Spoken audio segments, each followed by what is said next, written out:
Assalamualaikum warahmatullahi wabarakatuh. Selamat malam buat Mas yang di sana. Apa kabarnya Mas? Saya harap Mas dalam keadaan yang baik, aman, dan sehat selalu ya. Baik, pada malam hari ini saya akan mengajarkan pada Masnya pelajaran kelas 10 SMA, yaitu Simple Present Tense.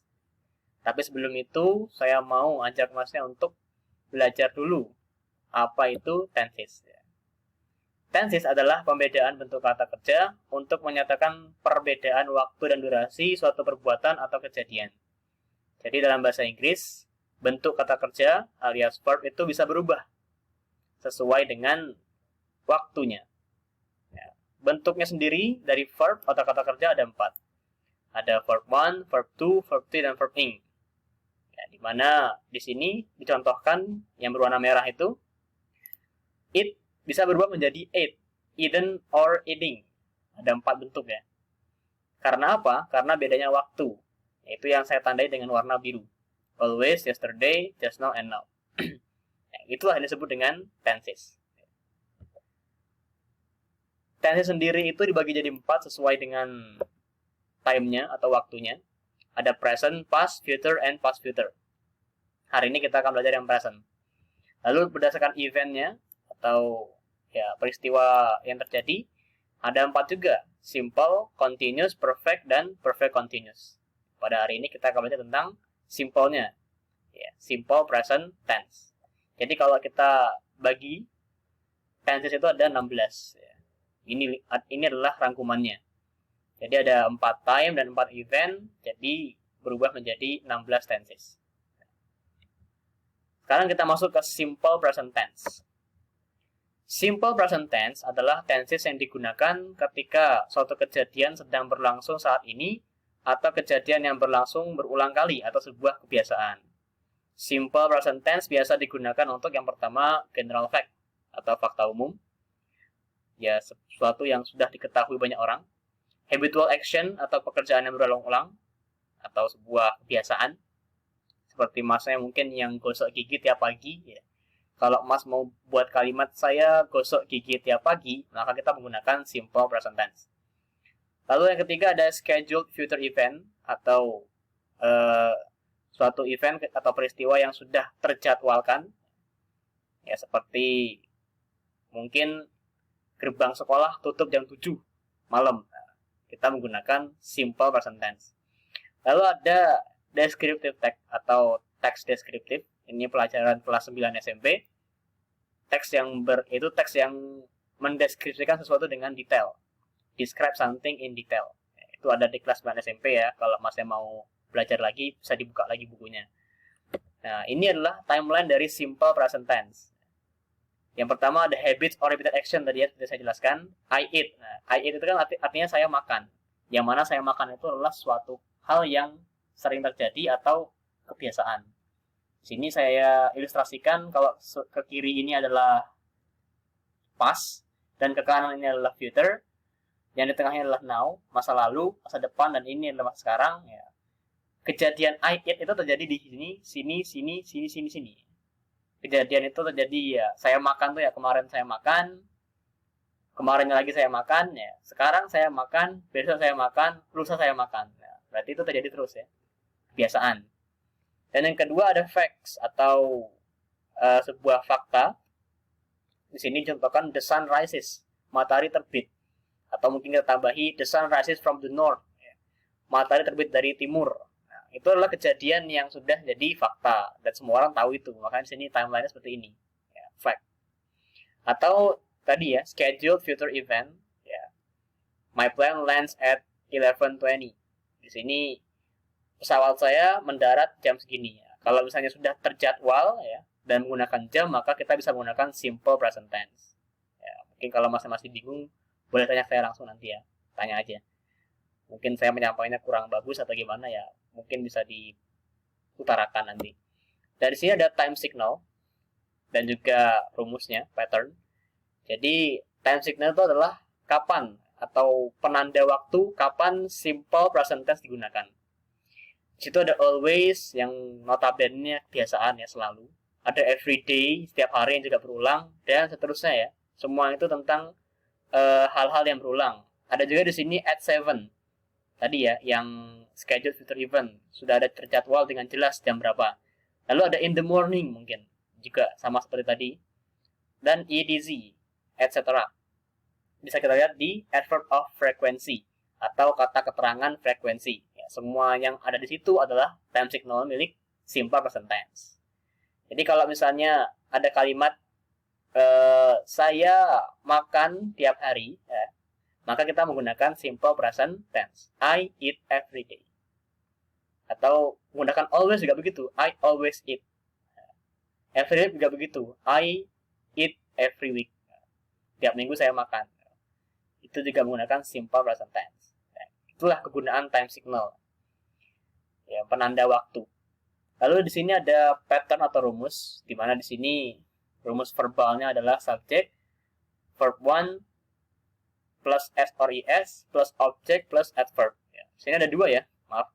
Ada verbal dan non-verbal. Setiap tenses pun begini. Ada dua bentuk, yaitu verbal dan non-verbal, di mana verbal itu adalah kalimat dengan kata kerja.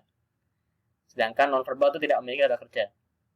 Di sini subject, verb 1, S or ES. Nah, di sini saya jabarkan dalam tabel. Jadi penggunaan S or ES itu digunakan ketika subjeknya adalah he, she, it. Sedangkan untuk I, you, Dewi, dia hanya menggunakan verb 1 saja, tanpa ditambahi S or ES. Ya, misalnya, subjeknya saya, I drink lemon tea every day, tanpa ES. Sedangkan kalau misalnya subjeknya he, atau dia laki-laki, dia menggunakan S. He drinks lemon tea every day. Ya, itu contohnya. Di sini kita juga ambil kesimpulan juga. Saya kasih tanda merah di sini. Objek dan adjective itu merupakan rest of sentence atau lanjutan kalimatnya, sisa kalimat atau lanjutan kalimat. Ini tidak termasuk dalam rumus. Ya. Maksudnya saya di sini, walaupun tanpa objek dan walaupun tanpa objek dan adverb itu sudah menjadi simple present tense. Cukup dengan subject verb 1, itu adalah rumus utamanya. Subject verb 1. Kalaupun tidak menambah ini, tidak apa-apa. Seperti yang di awal tadi ya, I eat saja itu sudah termasuk simple present tense. Adapun untuk non-verbalnya, atau kalimat tanpa kata kerja, di sini non-verbal bisa berupa adjective, adverb, atau noun. Bisa berupa kata sifat, kata keterangan, atau kata benda. Atau yang lain-lain. Pokoknya yang bukan verb. Nah, di sini antara subjek dengan non-verbal ditengahi dengan to be yang menyambungkannya. To be itu gunanya menyambungkan subjek dengan non-verbalnya. Misalnya di sini ada kata I, di sini ada kata kaya, rich atau kaya. Kita menggunakan to be menyambungkannya jadi I am rich. Kita nggak bisa langsung menggunakan I rich. Kita menggunakan am dulu sebelumnya. Nah, to be sendiri bagi simple present tense dibagi jadi 3. Ada am, ada are, sama is. Sama seperti yang di atas ya.